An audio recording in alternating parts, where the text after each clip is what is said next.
Welcome back to another technical deep dive here in the debug zone. Today, we're tackling a big question and breaking it down with insights from other users. Hopefully, this clears up some misconceptions and helps you get the answer you need.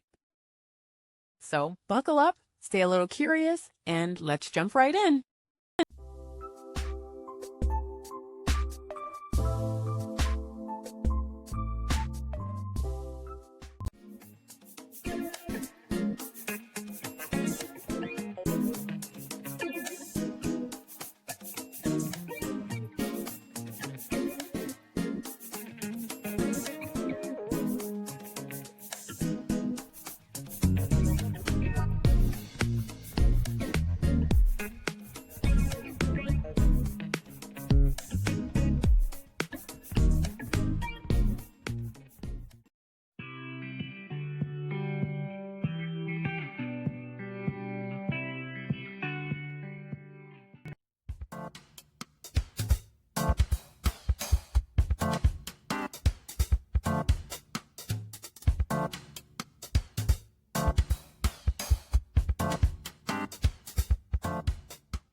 And that's a wrap.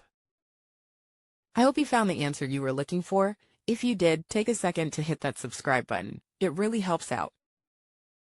And let me know in the comments which solution worked best for you. See you next time in the debug zone.